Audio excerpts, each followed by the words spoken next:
Smolinski. And I'm Connor Smolinski. And this is an introduction to spectrophotometry of absorbance with cobalt 2 chloride. The purpose of our experiment, the layout of our presentation. First we'll discuss the purpose of our experiment, then we'll give an introduction which will conclude several definitions and equations. Then we will go over our experimental, which will give a concise procedure of the experiment. Following that, we will go through our results section, which includes tables and figures containing the data that we collected, which include examples of those calculations. After that, we will discuss our discussions and conclusions, which contain our final conclusions regarding the experiment. And following that are our references. The purpose of our experiment was to determine the absorbance of cobalt 2 chloride. We wanted to create a standard curve and spreadsheet using the data. And using the data, we wanted to determine the unknown concentrations that we were given. First, we'll give some definitions before we go into the experimental.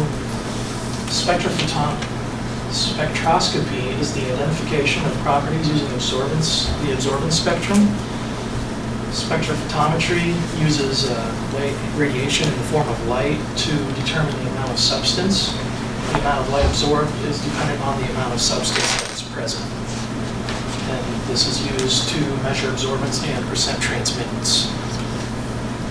Throughout this experiment, we used Beer's law equation, which is absorbance equals epsilon times concentration times path length. And the higher the concentration, there's more light was absorbed. Epsilon was just proportionality constant, which is molar absorptivity. C was molar concentration of substance, and L was just the path length, or how far the light would travel through the solution. And this right here is just like a diagram just showing how concentration and absorbance relate to each other on the standard line.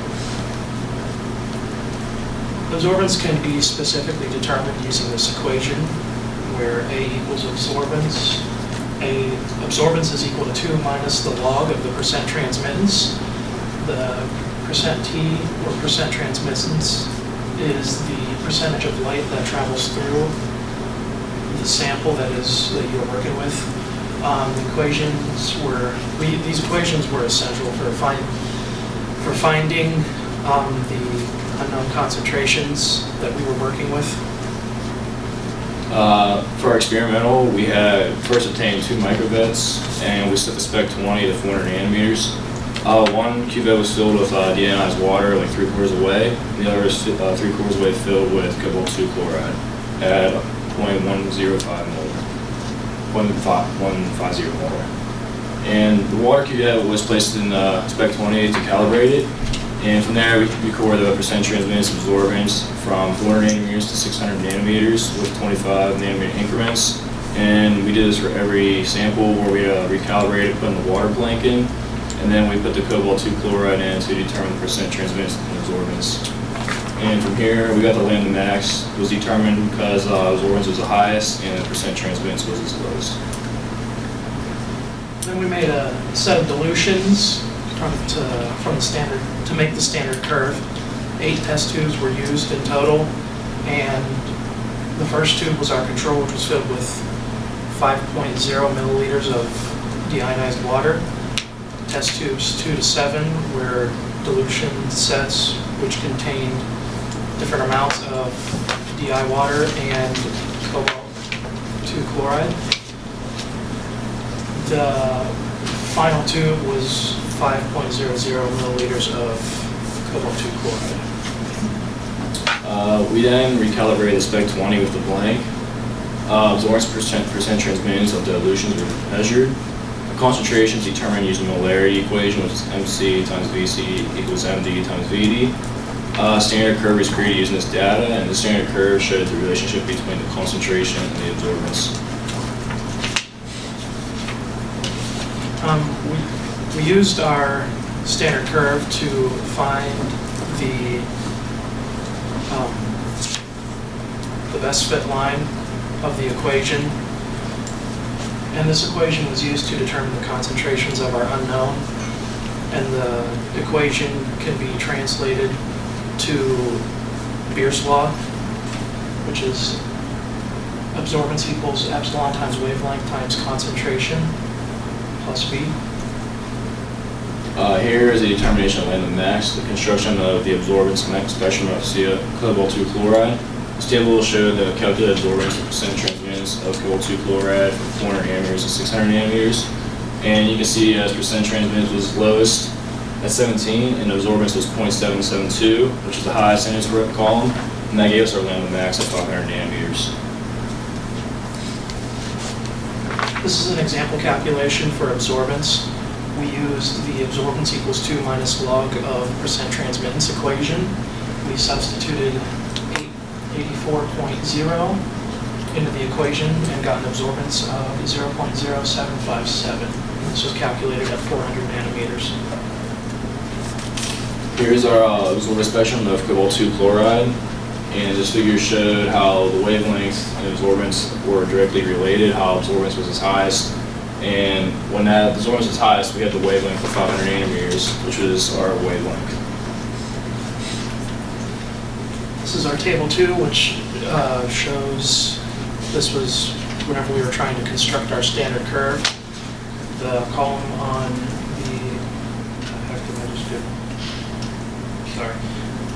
the column on the left shows the volume of the molarity of cobalt-2 chloride, which ranges from 0.00 milliliters to 5.00 milliliters. And following that is the volume of DI water, which goes from 5.00 milliliters down to 0.0 milliliters. Then the concentrations of our molarity, which vary depending on the dilution that we were using, along with the percent transmittance and the absorbance at the lambda max, which were determined through our dilutions. On the left, we have an example molarity calculation for test tube 3, and we use the MC times VD equals MD times VD. Our MC was our molarity of cobalt-2 chloride, which is 0.150 molarity.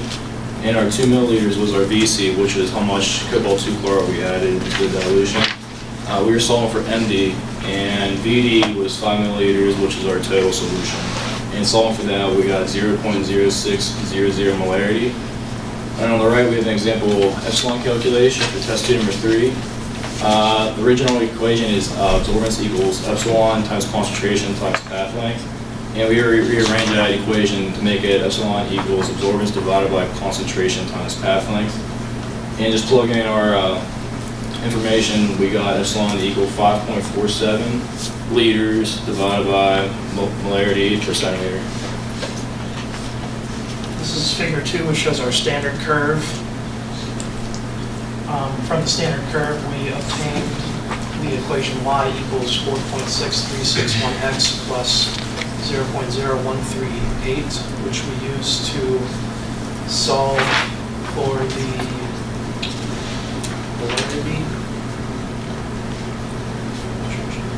concentration. The concentration. Here is the determination of our concentration of unknown solutions, where we determined our unknown concentrations at lambda max of 500 nanometers. For our unknown 12, our percent transmittance was 36, and our absorbance was 0.446. And for unknown number 13, our percent transmittance was 31.6, and our absorbance was 0.500. This is an example calculation of our concentration. This is item number 12. We used the y equals mx plus v and changed it to Beer's law. Absorbance equals sigma times path length times concentration plus v.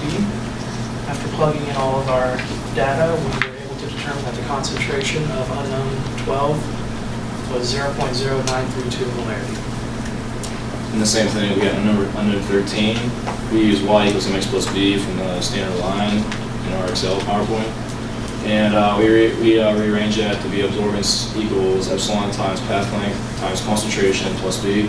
And just plugging our information off the Excel, we were able to get concentration to be 0.105 molarity. For our discussion and conclusion, we determined that the percent transmittance and absorbance have an inverse relationship. This was shown in figure Table 2, as percent transmittance decreased, the absorbance increased. Another example of this, in test tube number 1, the percent transmittance was 99.4, and the absorbance at the lambda max was 0.00300. In test tube number 2, the percent transmittance was 69.4, and the absorbance at the lambda max was 0.158.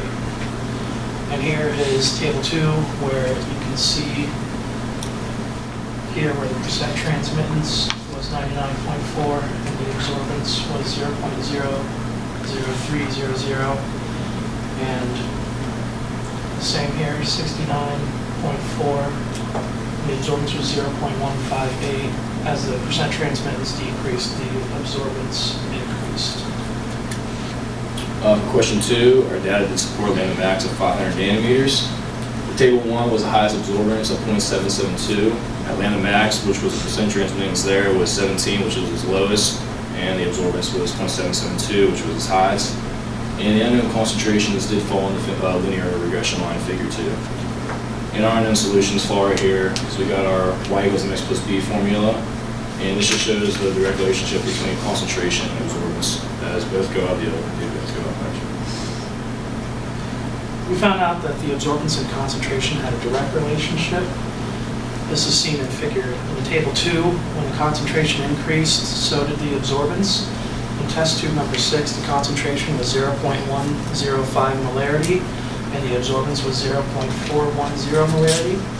In test tube number 7, when the concentration increased to 0.120 molarity, the absorbance also increased to 0.506. And this is in figure 2, you can see where the heck is that? Okay. Right here.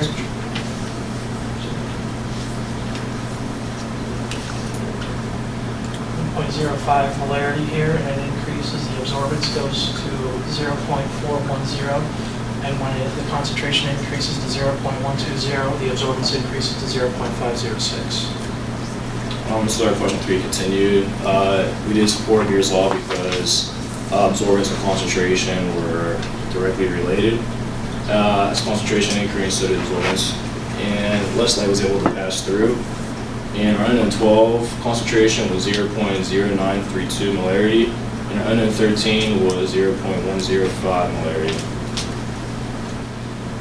We determined the purpose of this experiment was to determine the lambda max of cobalt-2 chloride. We found that lambda max to be at 500 nanometers. As the percent transmittance decreased, the absorbance increased, and as the concentration increased, the absorbance increased as well. These are the trends that we discovered during our experiment. We determined our unknown concentration of unknown number 12 to be 0.0932 molarity, and the concentration of unknown number 13 to be 0.105 molarity. These are references. Thank you.